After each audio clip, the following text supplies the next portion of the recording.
السلام علیکم ورحمۃ اللہ وبرکاتہ۔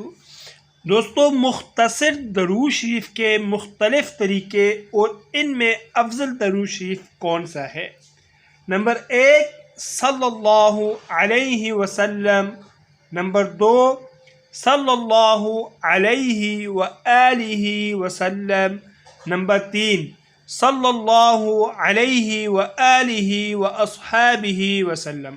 دوستو، یہ 3 درود شریف ان میں سے افضل کون سا ہے اور کون سا سب سے بہترین ہے اور کون سا سب سے افضل ہے، یہی جاننے کے لیے آج ہم نے یہ ویڈیو بنائی ہے۔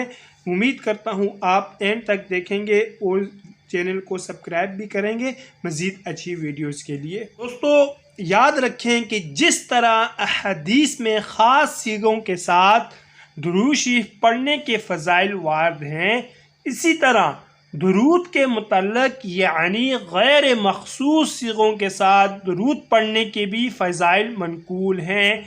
تینوں طرح کا درود صلی اللہ علیہ وسلم یا صلی اللہ علیہ وآلہ وسلم یا صلی اللہ علیہ وآلہ واصحابہ وسلم پڑھنا درست ہے، اور تینوں طرح پڑھنے سے درود کی عام فضیلت حاصل ہو جائے گی۔ البتہ ان تینوں میں پھر سب سے آخری درود صلی اللہ علیہ وآلہ واصحابہ وسلم میں چونکہ آل اور اصحاب پر بھی درود ہے، اس لیے بنسبت پہلے 2 کے یہ الفاظ زیادہ افضل ہیں۔ البتہ زیادہ بہتر یہ ہے کہ درود ابراہیمی کا اہتمام کیا جائے، جو نماز میں پڑھا جاتا ہے درود ابراہیم، اس کا زیادہ اٹھتے بیٹھتے کثرت کے ساتھ اہتمام کریں۔